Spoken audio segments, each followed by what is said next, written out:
ശരി ഉള്ളി കിടക്കണം അടിയിലുണ്ട് അല്ല ഇട്ടോ അപ്പുറം ഉള്ളിൽ ഉള്ളിൽ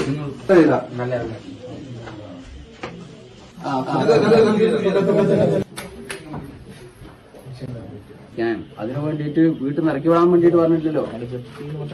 ഞങ്ങൾ ഉള്ളിൽ കയറ്റി ഇരുത്തിയിരിക്കും. പക്ഷെ ഞങ്ങൾ ഞങ്ങൾ വിളിച്ചിട്ടില്ല. ഡിവൈഎഫ്ഐക്കാർ വന്ന് വിളിച്ചാൽ വന്ന് കൊടുത്തു.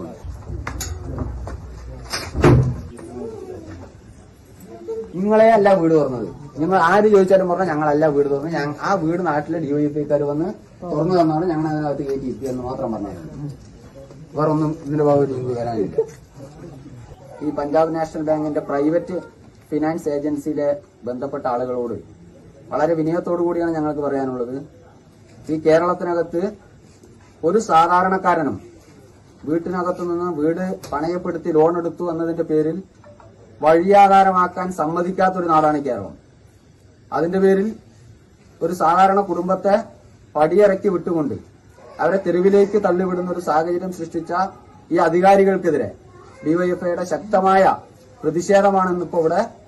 അവർ പൂട്ടിയ പൂട്ട്, അവർ എത്ര വലിയ താഴിട്ട പൂട്ട് വെച്ച് പൂട്ടിയാലും ഞങ്ങളത് പൊളിച്ച് ഇതിനകത്തേക്ക് ആ വീട്ടുകാരെ കയറ്റുമെന്ന തീരുമാനത്തിലെത്തിയത് ആയതിന്റെ ഭാഗമായി കൊണ്ട് തന്നെയാണ് ഇന്നവരെ ആ വീട്ടിനകത്തേക്ക് കയറ്റി ഇരുത്തുന്നതിന് വേണ്ടി ഡിവൈഎഫ്ഐയും പ്രദേശത്തെ പാർട്ടിയും നാട്ടുകാരും എല്ലാം തീരുമാനിച്ചുറപ്പിച്ച് ഇവിടെ എത്തിച്ചേർന്നിട്ടുള്ളത്.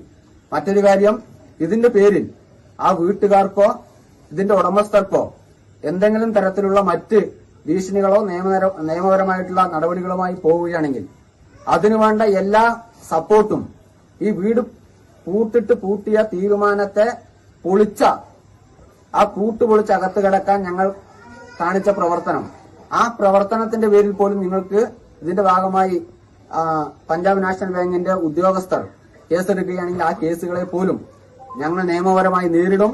ഇനി ഒരു തരത്തിലും ഒരു ഭീഷണിയും ഒരു പ്രൈവറ്റ് ബാങ്കിംഗ് മേഖലയ്ക്കകത്തുള്ള ഏജൻസികളുടെ ഭാഗത്തു നിന്ന് ഉണ്ടാവാതിരിക്കാൻ ഈ നാടിനകത്ത് ഡിവൈഎഫ്ഐ ഉണ്ടാവും എന്നതിന്റെ തെളിവാണ് ഒരു വീട്ടുകാരെ മൊത്തം വീട്ടിൽ നിന്ന് മറക്കിവിട്ട ഈ സമീപനത്തിനെതിരെ ഞങ്ങൾ ഇന്നിവിടെ നടത്തിയ ഈ പ്രവർത്തനം എന്ന് മാത്രമാണ് ഇതിന്റെ ഭാഗമായി സൂചിപ്പിക്കാനുള്ളത്.